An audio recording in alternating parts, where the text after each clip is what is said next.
mobile up in the canton in Flanders. We have taken a little bit of a different approach to this lecture, as I was very much focusing to the title of the conference, bringing research as well to practice, from lab to practice. And what we did is a combination of presenting research findings of two PIs, two professors at our REVAL Rehabilitation Research Center. We were asked by Olivier van Hoven to talk about neurological field and musculoskeletal field, and our technical support rehabilitation in that field. You can see that's a very broad title, so what we have chosen is to give a lot of illustrations what we are doing, and we hope to inspire some of you which clinical questions are maybe relevant from also a physiotherapeutic perspective or an occupational therapist perspective, and where we need help of fundamental research, brain researchers, but also labs like Bionics and Mobilab to assist us to solve these questions. I will give mainly a talk about what we have been doing in multiple sclerosis and stroke, and basically upper limb function. If time allows, we will also address very quickly technical innovations we try to develop on cognitive motor interference, and also the research we started on music.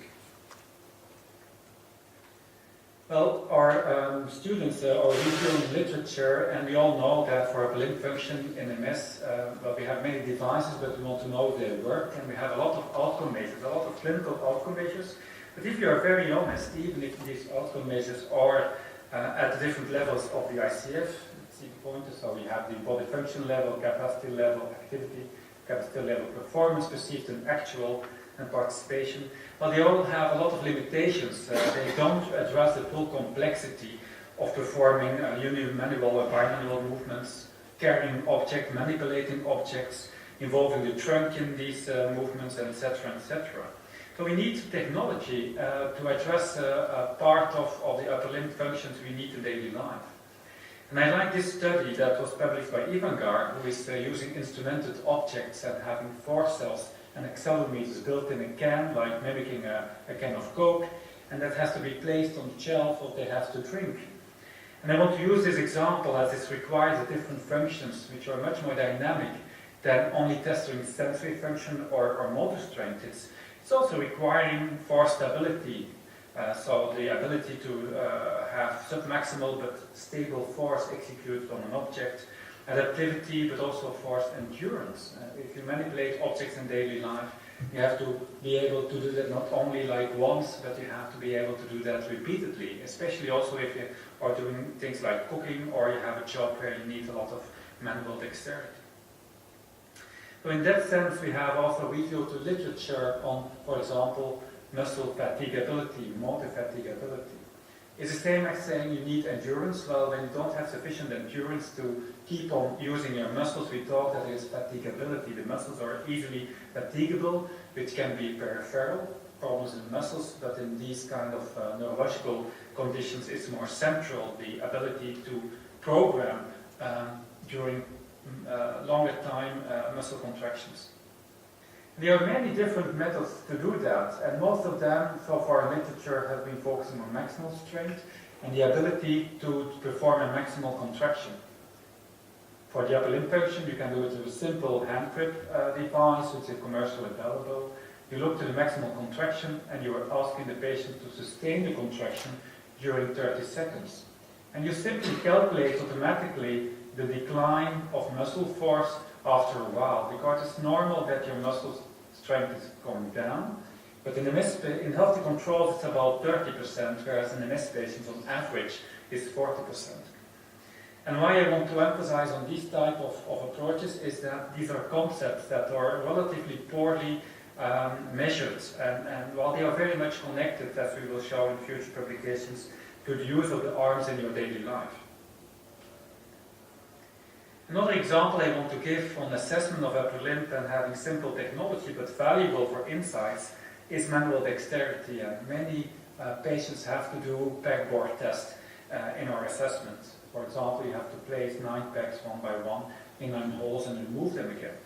And simple but very valuable applications we need in clinical practice is, for example, an automated recording not only of the total time but perhaps the time you have in between placing pegs or the force that is being executed on the tablet, which is also reflecting accuracy and sensory function. So this is an application of an iPad, so a hardware application combined with an available tool. We have been using equipment of Zurich, of a rehab center in Zurich, the engineering lab of the university, where we apply the Phantom Omni-haptic device and we have a virtual 9-hole peg test. So patients are placing pegs, but virtually on a 9-hole peg test presented on the screen. And it looks maybe a little bit artificial, but it feels quite natural as you're getting this haptic feedback from the device. And I think it's quite interesting to better, I think, program our training and understand what we have to improve, as we can have a look to the trajectories. So you see where the problem is most prominent at the end in the placement, or maybe in the speed or the stability of the trajectory. Or you can also detect the manifestation of tremor, cerebellar problems with your frequency spectrum, and see how you can impact on these. And the third example is common sense nowadays, more and more, at least for walking, is that we also include in our intervention trials very simple tracking systems to understand the impact of our intervention in daily life. Indeed, you can have a sensor glove, but what is the impact on the use of daily life? And more, it's more than just measuring activity with an active graph in this sense.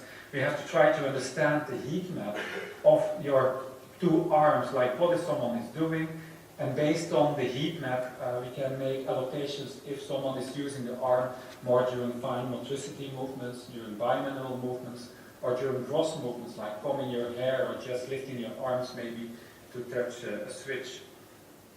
But these are things that we are looking at, small examples that have a meaningful impact in practice. Regarding training then, well, we have reviewed in MS the upper limb training modalities that have been applied. And quite surprisingly is that we already have, well, I'm not saying it's a lot, but we have 6 trials so far that applied a robot-supported intervention program for upper limb. It's quite a lot as in MS. The attention is quite recent for upper limb training, which is of course different than in stroke. And if you think about the effects that we have so far with our robots, well, we have seen a lot of developments in the past, a lot of stationary robots. I think we are moving to exoskeletons, but we originally have more development of stationary robots. Well, we can basically conclude that they are effective. The largest RCT, I think still up to date in stroke, is that one of Albert Lowe of 2010, where he compared 3 groups. You don't have to read the details, but there were 12 weeks of training in stroke patients, and they were comparing a robot group of 49 patients, 50 patients in intensive comparison group, which was like more physiotherapy, occupational therapy, which was applied to a structured protocol compared to usual care. And I think we can conclude that robots in general, we all accept that now, I guess, that they are effective and lead to improvements which are larger than when you just have usual care. So I think it established that it's working. When we compare, however, the conventional training programs with the robots, well, then we typically see that there is no difference. Like during the 12 weeks that you apply a robot in your training program and you let the patients work autonomously, and you compare with the same number of movements executed your conventional training, supervised training program, there's little difference. However, more and more I'm convinced, as I see it in multiple studies, that after training, after these 12 weeks, you see that the effects in blue, they are retained, or maybe going a little bit up even, but they are retained up to 24 weeks after training, so 12 weeks later and 24 weeks later.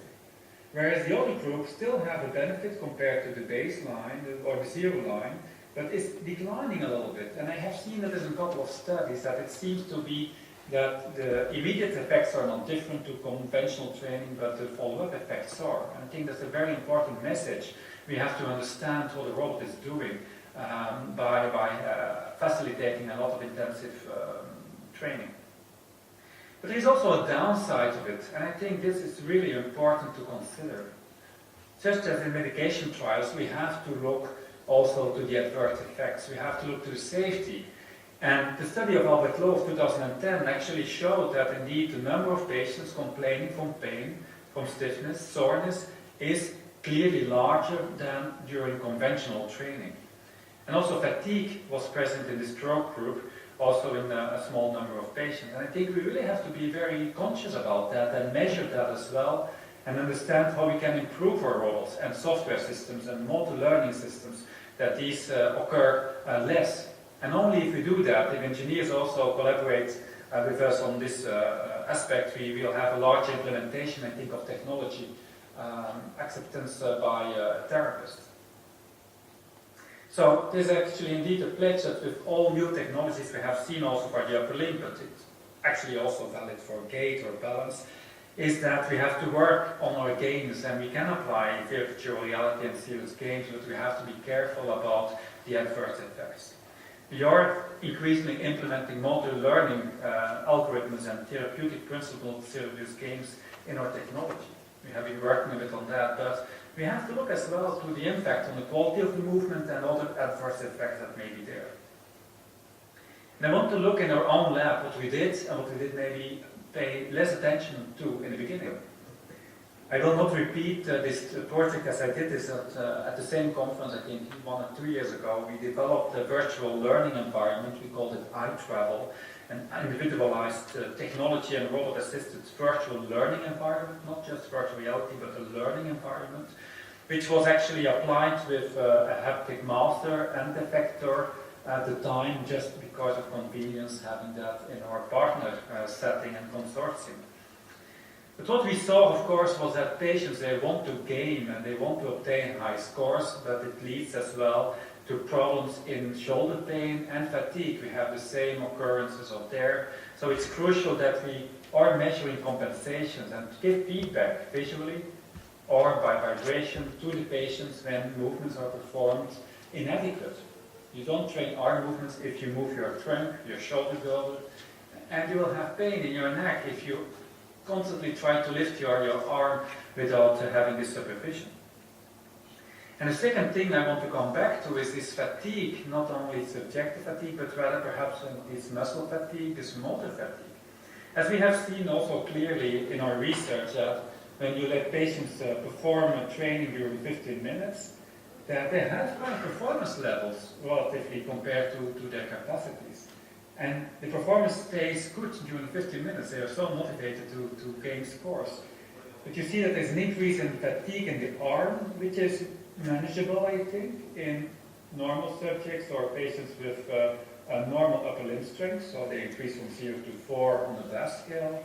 But it's really increasing very consistently and steadily in patients with upper limb muscle weakness.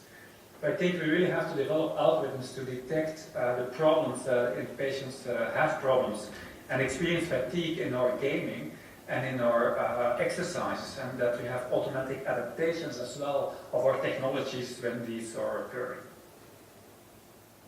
So yes, we have effects of robot training. Of course, we have better movement efficiency. We have larger arm use in daily life. Patients have more endurance and stability, especially. Maybe not that they can do more, but that they have more endurance in their capacity to keep on doing ADL activities. However, we know that all these expensive robots are not that easy to implement, except if we have a post-revalidation center, but these are very expensive things. So we have to combine it with home applications, which are low cost and affordable, and maybe not that perfect compared to the robot, but are mimicking the effects and should also motivate the patients to apply it at home. And we think actually if you program exercises that it will be good that you have the same software sometimes, the same games, the same methodology in your clinic as the applications you provide at home. We have noticed that patients who improved during robot training were very motivated to keep on training with a simple device at home because they had experienced effects, they were satisfied, they know the system, and they keep on doing it at home, whereas patients who just get something new may not be using that as much. And so, last on this topic, I want to briefly also emphasize that we should also focus on these low-cost devices for the home situation. We should also look to tangible objects as well. If people train that, we can train in a virtual environment, but we have also to have something in our hands and manipulate objects in our hands to get improvements. And at Hasselt, I'm very pleased that our vice rector, in fact, Karen Collins of the Expertise Center of Digital Media, that she's driving forward also conceptual innovations. So she's making prototypes, not to commercialize herself by definition, but to inspire, hopefully, companies and researchers to think in that way. Well, she developed a couple of prototypes where you can squeeze an object, you can pull, you can turn, and you combine these tangible training with a virtual game and virtual environment. So we are integrating tangible objects in a virtual serious gaming concept. So you motivate patients to have attention to what they have to do, to get feedback, to get points, to get games, but you are really practicing many different handbooks. Okay, I see my time is running, so I will not talk too much about cognitive motor interference, but I think we all know likely what that is, and it was touched in one of the presentations this morning. We focus on motor improvement, but there's a lot of cognitive problems as well, and especially in combining thinking, paying attention, using information, and walking, for example, at the same time.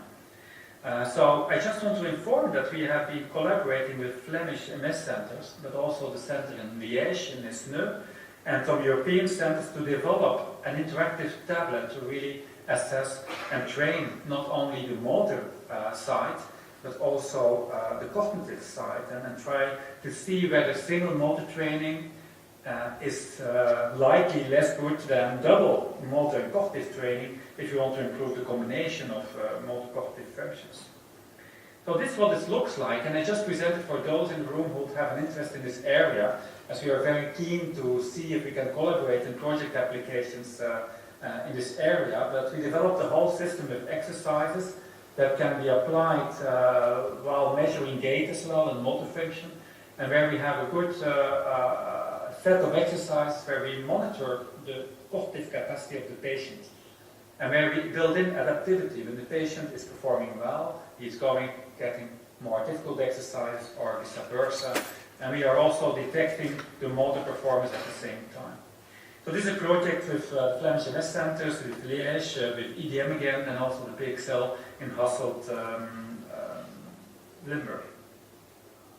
And then finally on neurology, we are working a bit on music as well, so if people have an interest in that, we are very keen also to explore collaborations, as I more and more believe that music indeed is impacting on our brain. I was not convinced on that. I thought it gives us a good mood, but more and more I think it's more than that. It facilitates a lot of programming also at spinal level, and you can have applications in both the upper and limb as gait. And we reviewed that, and we can demonstrate indeed that there are quite a lot of studies in stroke, for example, that has been performed and where impact has been seen on motor function, superior to conventional training, and some studies also address cognitive function. And at the time we are looking to that as well with technology that can be available to be used, I think, in future also in practice, to see how people walk, how well they are synchronized, how stable they are in walking, how rhythmic they walk, and that's also a quality of moving. We don't have to be too satisfied too fast with the effects of therapy that they can walk. I think we should also address a higher level coordination, motor functions in patients.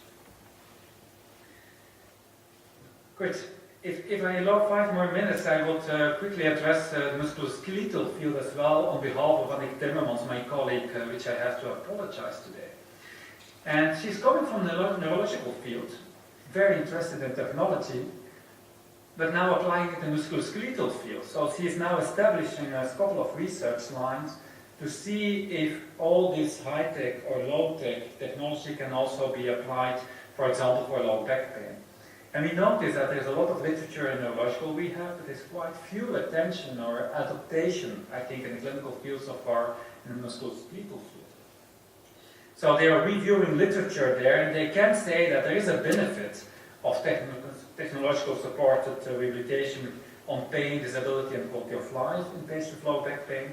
However, we have to say the additional benefit compared to conventional training is rather limited. And I think this is quite logical, as most of these studies are comparing the use of technology supervised by the therapist, compared to the therapist giving more or less the same exercises without technology.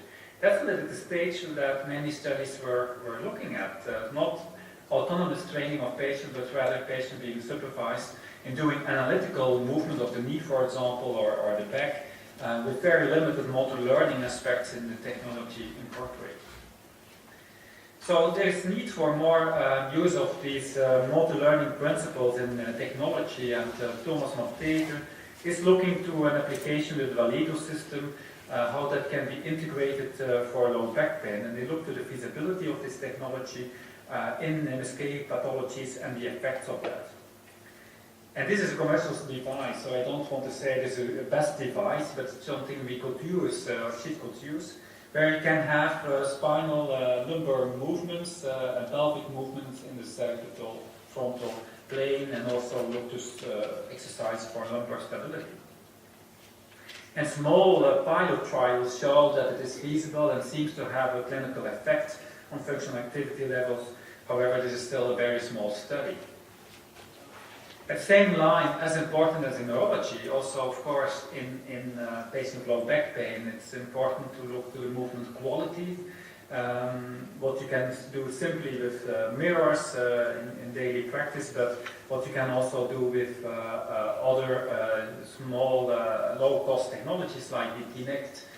So they have been involved in a project between PXL and Hasselt, as well with West in West Vlaanderen, and Microsoft Innovation Center, to develop a software that can be operational with Kinect, and that is supervising movements that are relevant for musculoskeletal disorders. And in fact, we also did it for neurological disorders for the upper limb. So this is still a bit prototyping, that you see the layout is improving dramatically over time, but I don't have the last slides.